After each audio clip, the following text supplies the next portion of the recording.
প্রথমে আপনাকে বলি, এই শিক্ষা প্রতিষ্ঠানগুলোতে এই ধরনের ঘটনা নিন্দনীয়।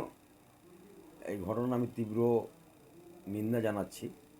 কারণ স্কুল শিক্ষা প্রতিষ্ঠানগুলোতে আমাদের ছেলেমেয়েরা যায় শিক্ষা অর্জন করার জন্য, মানুষের মতো মানুষ হওয়ার জন্য সেখানে যায়। তো আমি যেটা শুনেছি আর কি, শিক্ষকদের মধ্যে এটা পরিচালনা কমিটির সভাপতির জন্য নয়, এটা ভিত্তিহীন বলবো আমি। যেটা মাস্টারদের বহুদিনের একটা ক্ষোভ বা হ্যান ত্যান আছাট ছিল, মানে মানে স্কুল পরিচালনাকে নিয়ে একটা তুচ্ছ কথাবার্তা, মানে খেলার একটা কি ব্যাপার ছিল ওই সব নিয়ে আর কি, বা পরীক্ষার একটা কোনো একটা রুটিন ছিল সে ব্যাপারে। তা আমি যেই বা যারাই করুক না কেন এই ঘটনার আমি নিন্দা করছি।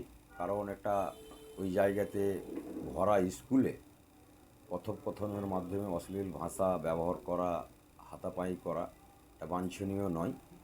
এটা না ঘটলেই ভালো, এবং ছাত্রছাত্রীদের ওপরে প্রভাবও পড়তে পারে যে একজন শিক্ষক আরেকজন শিক্ষককে কী করে মানে করে। যাই হোক, আমরা এটা যেহেতু আজকে শনিবার ট্রিটমেন্টে উনি আছেন, আগামীকালকে রবিবার, সোমবার আবার হচ্ছে সরস্বতী পুজোর ছুটি। আমি হোয়াটসঅ্যাপে কথা বলেছি বা বাই মোবাইলেও করেছি, ভিডিও কলিং করে ওর শারীরিক অবস্থার খবর নিয়েছি। ইনজুরি আছে অবশ্য।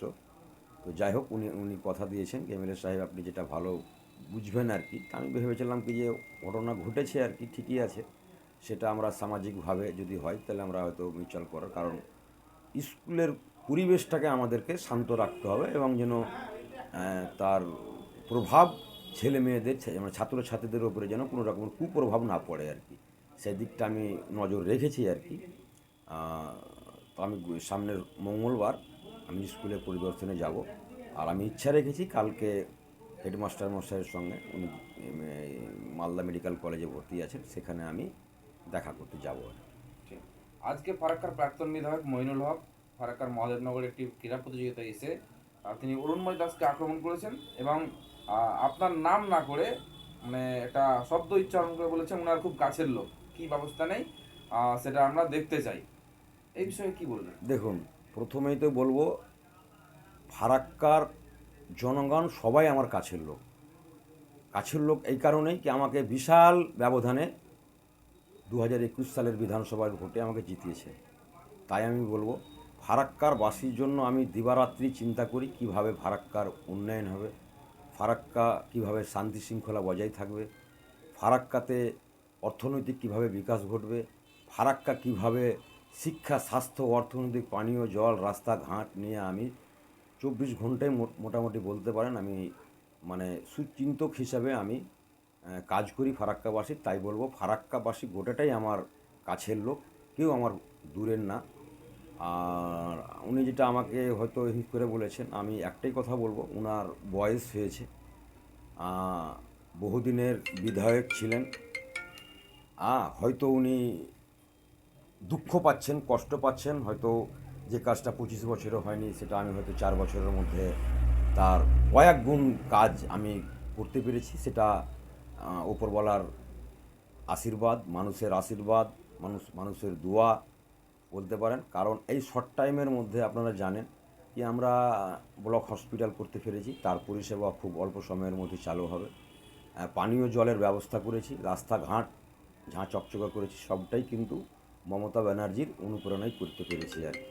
তা আমি একটা জিনিস আপনাদের বলবো, কি কে কী বললো আমার ব্যাপারটা না, তো আমি আমার লক্ষ্যে এগিয়ে যাচ্ছি, জনগণ আমাদের পাশে আছে। তো আমি এটাতে বিচলিত নয় কে কী বললো, আর সবটার উত্তর দেওয়া ঠিক না, হয়তো দুঃখ পাচ্ছে বা কষ্ট পাচ্ছে, এরকমটাও হতে পারে। আন্ডারপাস নিয়ে আপনি বললেন আর কি, আন্ডারপাস, দেখুন আন্ডারপাস যেটা হচ্ছে এটা মানুষের চাহিদা। ওখানে আমি বাড়ি আসার জন্য আন্ডারপাস করছি না, আর ওটা বাজার আছে, বাজার থাকবে, গাড়িগুলা ঘন্টার পর ঘন্টা দাঁড়িয়ে থাকে, তাতে স্কুলের ছাত্র ছাত্রী, পেশেন্ট থেকে নিয়ে, অসুস্থ মানুষ থেকে নিয়ে, ব্যবসায়ী থেকে নিয়ে, চাকরিজীবী থেকে নিয়ে প্রত্যেকটা মানুষের উপকার হবে। তা আমি ফারাক্কারবাসীর অর্থনৈতিক ব্যবস্থাকে পাল্টে দেওয়ার চেষ্টা করছি এবং মানুষের সুবিধার জন্য আমি কাজ করছি। আন্ডারপাসটা তার পাশেই হতো, টেকনিক্যালি একটা ব্যাপার আছে, সে ব্যাপারটা রেল কর্তৃপক্ষ দেখছে আর কি। তা আমার কাছে যেটা মানে রেল থেকে মানে চিঠিও করেছে, চিঠি আপনাকে দেখাতে পারি আর কি, কি ওই যে রেলটা আছে আমরা ধুলিয়ান থেকে যেতে যে আন্ডারপাসটা আছে তার উত্তর দিকে 58 মিটার পরে জায়গাটা উঁচুও আছে। কারণ এই যে এখন যে আন্ডারপাসটা আছে, ছোট বড় একটা গাড়ি গেলে কিন্তু লেগে যায়, আর একটা গাড়ি ঘুষলে একটা মানুষ পার করার জায়গা নেই, সেটা একটু বড় করে করবে এবং একটু যেন হাই লোড গাড়িও যেতে পারে। তাতে হয়তো 2-4 জনের বাড়ি কি 5 জনের বাড়ি যেতে পারে। তো ওটা কিন্তু রেলের জায়গা। রেল যখন ডেভেলপ হবে, এনেই যখন রাস্তা 4 লেন থেকে 6 লেন করছে, তখন তো ভাঙতেই হচ্ছে আর কি।